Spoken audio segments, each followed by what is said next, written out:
Cette semaine, alors nous ne sommes pas seuls cette fois, nous ne sommes pas non plus avec Greta Thunberg, mais avec Yves Roucaute, philosophe, professeur des universités et essayiste. Votre dernier livre, L'obscurantisme vert aux éditions du Cerf. Yvan, je vous laisse la main, mais peut-être cette première question, Yves Roucaute, la planète est-elle en état d'urgence absolue ? Absolument pas. Donc aussi bien absolu qu'absolument pas, non. La vérité, c'est que on nous raconte beaucoup de galéjades sur cette affaire-là, pour des raisons qu'on peut peut-être expliquer tout à l'heure, mais d'abord peut-être les faits. Les faits, c'est qu'on a une planète qui a 4,55 milliards d'années. Depuis 4,55 milliards d'années, il a toujours, hors glaciation, fait plus chaud qu'aujourd'hui. Donc ça, c'est le premier fait.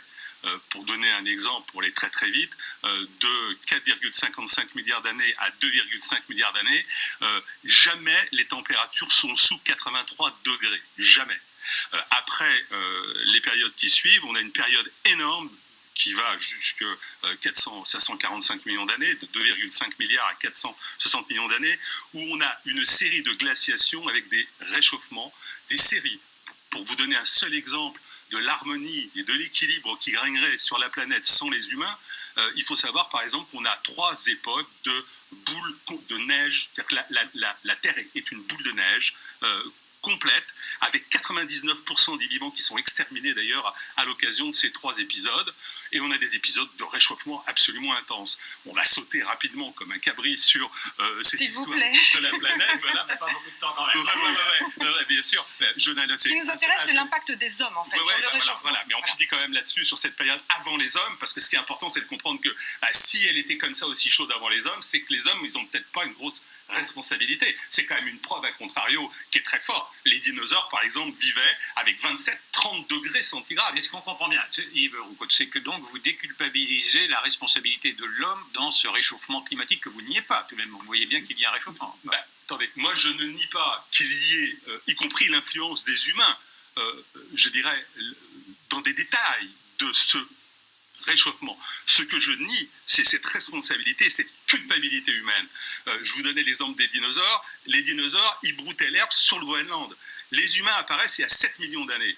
On peut aller très vite aussi. Il y a 6 millions d'années, il y a une crise mécénienne démente, 29 degrés centigrades sur la planète. Ça dure 400 000 ans, excusez du peu. Les humains, ils ne connaissent pas le pétrole, ils ne connaissent pas le charbon. Il y a ce réchauffement-là. Je saute avant la dernière glaciation. Il faut savoir que depuis 2 800 000 années, c'est très important pour comprendre ce qui se passe aujourd'hui. Nous vivons dans une période qu'on appelle glaciaire. C'est-à-dire que vous avez des glaciations très très longues, de 110 000, 120 000 ans, et des périodes interglaciaires très courtes. Nous sommes dans une période interglaciaire en ce moment qu'on appelle l'Holocène. La dernière glaciation s'est terminée il y a 12 000 ans. Il faut comprendre une chose, c'est qu'avant la dernière glaciation, il y a des hippopotames qui se baignaient dans la Tamise. Dans la série, là encore, les humains étaient là, ils sont pas responsables. Alors depuis 7 000 ans, on va aller très vite, je vais donner 2 exemples. Il y a 2200 ans, il y a une sécheresse tellement épouvantable que la civilisation d'Akkad, l'héritière de Sumer qui a inventé l'écriture, est totalement effacée de la carte. Comme la civilisation de Langzhou, à la même époque, pour les mêmes raisons, en Chine, la civilisation de l'Indus, en Inde, la civilisation égyptienne. On l'a compris. Mais donc là, on est dans un unanimisme planétaire qui nous fait dire qu'il y a une urgence planétaire et que l'homme en est le responsable. Et là, je viens de prouver que l'homme n'en est pas responsable. J'ai compris. Mais comment expliquez-vous cette pensée unique qui s'est abattue quand même sur la planète entière ? Est-ce que vous en avez analysé les mécanismes ? Bien sûr. Moi, ce que je crois simplement, c'est qu'on a une convergence idéologique qui vient aussi bien d'ailleurs de l'ex-extrême gauche qui s'est recyclé que des fantasmes verts, écolos, etc. On a une convergence pour critiquer cette société de liberté, pour critiquer la liberté individuelle. La vraie détestation derrière, c'est l'individu. Je veux dire, le maire de Lyon qui interdit, par exemple, la demi-finale de la Coupe du Monde de rugby au nom de la lutte contre le réchauffement climatique, la lutte contre le foie gras, contre le sapin de Noël, etc. Tout ça au nom de la planète. À un moment donné, on a une vague idéologique absolument monstrueuse qui arrive, et l'exemple le plus typique, c'est la voiture individuelle. la voiture individuelle, parce que ce qui est ennuyeux, ce qui les ennuie dans la voiture individuelle, c'est le côté individuel. Ce qui les ennuie, c'est pour ça qu'ils pistent les voitures, même les voitures électriques. Et comment expliquez-vous, malgré tout, cet unanimisme-là? J'aimerais comprendre effectivement. Les faits sont sans appel. Les faits sont sans appel. Oui, mais les faits sont contestés par le GIEC notamment, sont contestés par un certain nombre de scientifiques ou de dits experts. Et là aussi, vous avez fait contre fait. Donc, qui a raison sur les faits que vous décrivez et les faits que décrivent les catastrophistes? Moi, dans mon livre, il faut bien comprendre une chose. Dans mon livre, je reprends tous les arguments qui sont donnés, tous les arguments. Et j'explique qu'en réalité, nous avons des fantasmes, on nous vend des fantasmes pour des raisons idéologiques, anticapitalistes, antilibérales, anti-individualistes. On nous vend anticonsumériste, antiproductiviste. On nous vend des fantasmes pour lutter contre, entre guillemets, le mode de production qui produirait du réchauffement climatique. Ce sont des régimes capitalistes, malgré tout, qui cautionnent cette idéologie anticapitaliste. Donc il y a une contradiction. Alors. Non, parce qu'en fait, vous avez bien remarqué quelque chose, c'est que cette vague-là, elle est essentiellement occidentale. C'est-à-dire que de la même façon qu'à une époque, les pacifistes étaient essentiellement en Occident et ceux qui menaçaient l'Occident étaient essentiellement du côté de l'Union soviétique, on a ici essentiellement des mouvements marche pour le climat, etc., en Occident. C'est-à-dire qu'en fait, cette critique profonde, violente, du système libéral, du, entre guillemets, capitalisme, etc., elle est occidentale. Et elle est fondée, enfin écoutez, moi je vais être très clair là-dessus, elle est fondée sur une immense ignorance. Je donnais l'exemple, mais vous savez, au Moyen-Âge, en 950, il y a un tel réchauffement climatique que les Vikings organisent 2 colonies au Groenland et qu'on fait des vignes et qu'on fait pousser des vignes dans le nord de l'Europe. Il n'y en a plus. Pourquoi? Parce qu'après, eh bien, il y a encore un refroidissement. La Terre, elle a son existence. La Terre, c'est pas un être vivant. C'est pas Gaïa. La Terre, c'est un amas moléculaire qui dépend non pas de ce que les hommes font, mais d'abord, et c'est pour ça que dans mon livre, je raconte d'abord, et je commence par là, l'histoire de la planète, qui dépend d'abord du Soleil, de la Lune, le Soleil avec ses rayonnements, qui dépend ensuite de ce qui se passe à l'intérieur, bien sûr, des météorites, qui dépend de ce qui se passe à l'intérieur de la planète, le noyau et le manteau, parce que les séismes, je veux bien croire que les humains sont responsables des séismes qu'on détruit dernièrement 240 000 personnes en Chine. La canicule en Inde, au Pakistan. Le tsunami.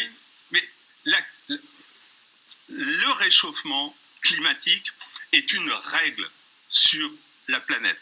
Les réchauffements et les refroidissements sont une règle. Quoi qu'on fasse.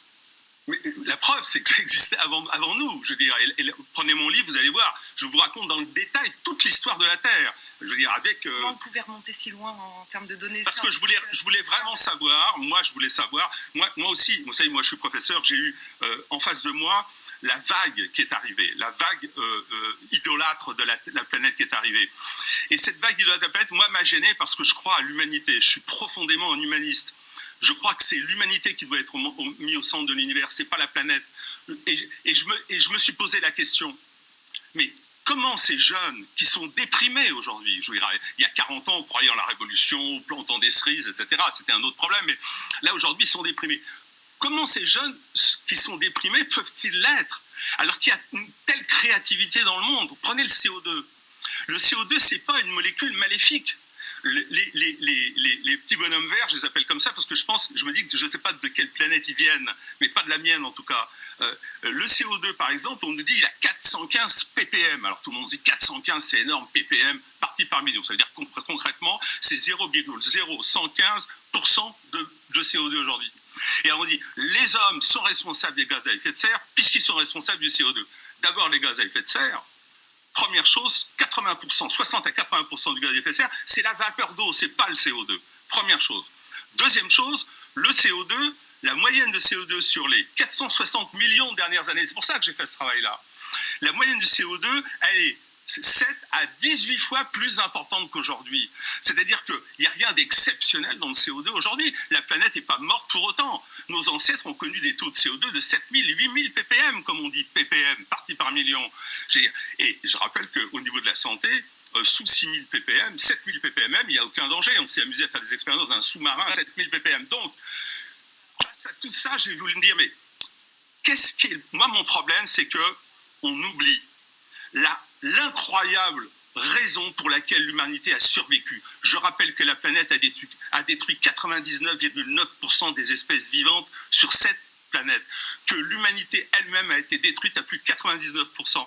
Il ne reste plus aucun des hominines qui sont nés il y a 7 millions d'années. Sur les 22 espèces d'Homo, du genre Homo dont nous sommes issus, 21 ont été détruites sur la planète. Mais est-ce que vous ne pensez pas qu'il serait tout de même temps, malgré tout, de réduire notre ponction, ne serait-ce que des ressources énergétiques naturelles sur Terre, afin d'essayer d'inventer des énergies alternatives, comme les éoliennes, le solaire, ou je ne sais quoi. Ce sont tout de même des solutions qui semblent être raisonnables. Et de bon sens. Qu'est-ce que vous en pensez ? La première chose à dire, c'est qu'il y a des problèmes réels écologiques. Moi, je suis un écologiste, mais un vrai. C'est-à-dire que je rappelle qu'écologie, ça vient de l'oïkos. L'opposé de Greta Thunberg, en fait. Comment ? Vous êtes radicalement l'opposé de Greta Thunberg. On a compris que vous n'étiez pas Greta Thunberg. La vraie écologie, le mot vient de oikos. Oikos, logos. Écologie. Oikos, ça veut dire la maison. Ça n'a jamais voulu dire la planète. La maison, c'est ce que les humains construisent pour se protéger de la nature, du froid, du vent, du chaud, etc., des animaux. C'est pour se protéger. C'est une construction artificielle. Donc Jacques Chirac avait tort lorsqu'il parlait de la maison, notre maison brûle. La maison, c'est ce qu'on construit pour se protéger. Et moi, je suis complètement pour l'écologie. Par exemple, vous prenez l'exemple des éoliennes. Pourquoi je suis contre les éoliennes et pourquoi je suis pour le nucléaire ? Il faut savoir qu'une centrale nucléaire de 1450 MW à peu près, c'est l'équivalent de 10 000 éoliennes. Il faut déjà avoir ça dans la tête. La deuxième chose, c'est qu'une éolienne, globalement, on nous dit c'est durable et renouvelable. C'est pas du tout renouvelable. On n'a jamais vu une éolienne produire une éolienne. C'est pas du tout durable. Ça dure 20 ans. Ce qui est durable, parce qu'on vous ment, on trompe les mots. Le vent est renouvelable. Je suis d'accord, il est durable. Mais les moulins à vent ou les éoliennes, elles ne sont pas durables. Donc on vous fait croire que parce que l'énergie est durable, eh bien, alors les moyens d'utiliser cette énergie le sont. Les éoliennes, c'est concrètement des morceaux avec des constructions avec des bétons de 3 mètres de profondeur, des énormes socles de béton qui, entre parenthèses... En l'occurrence, elles sont décrites maintenant, les oui, éoliennes bien sûr. comme Il y a 30 000 éoliennes qui pourrissent aux États-Unis, qui sont complètement qui sont dans l'espace et qui produisent d'ailleurs énormément de pollution. Les éoliennes, leur production, on parle de CO2, est une énorme production de CO2, parce que simplement c'est du béton, et que le béton, ça produit énormément de CO2. Et quand vous voulez les excaver, qu'est-ce qui se passe ? Il se passe que vous ne pouvez pas recycler l'ensemble des produits, ça crée énormément de déchets. Et donc, vous avez une pollution qui est supplémentaire, qui est là. Et on laisse, sur 3 mètres, on laisse 2 mètres de béton dans le sol. Rapidement, parce qu'il nous reste très très peu de temps, Marie-Estelle Dupont. Oui, j'avais une question. Que pensez-vous, parce qu'on a bien compris que pour vous, une certaine partie de cette idéologie était un symptôme dépressif finalement collectif et une forme de détestation de soi chez les Occidentaux. Néanmoins, il existe des problèmes et notamment très bien décrit par Jean-Marc Jancovici. Qu'est-ce que vous pensez de cette thèse sur le fait que bientôt nous n'aurons plus de pétrole ? C'est faux. C'est faux. Et c'est parce que les gens ne comprennent rien aux sciences. D'abord, il faut bien comprendre une chose, c'est que l'énergie est inépuisable. Pourquoi ? Parce que la nature, c'est des atomes, des leptons, des quarks. Et j'explique ça aussi dans le livre en détail. Et que donc ça donne une créativité humaine monstrueuse. Les hydrocarbures, non seulement il y en a de manière... Il y en a pas de manière infinie, il y en a énormément, mais on peut en produire. Il faut savoir que c'est parce que les gens ignorent ce que c'est que les biotechnologies, par exemple. Les biotechnologies permettent de produire des hydrocarbures. On peut en fabriquer, et on peut fabriquer aussi des alternatives aux hydrocarbures. La pollution, par exemple, on peut, avec les biotechnologies, on a par exemple des champignons qui bouffent le plastique. On crée des champignons qui bouffent le plastique. On crée des bactéries qui bouffent le plastique. Par exemple, on parle des pollutions du pétrole. On crée des bactéries qui bouffent le pétrole. Je vais aller plus loin, je vais terminer là-dessus. Oui, parce qu'on en est... Ouais. Par exemple, le CO2, c'est 2 molécules. C'est une molécule avec 2 atomes d'oxygène et un atome de carbone. Or, aujourd'hui, nous savons casser cette molécule et, par exemple, on crée des puits bleus, on crée des feuilles vertes artificielles avec des oxydes de cuivre qui transforment le CO2 en énergie. Donc,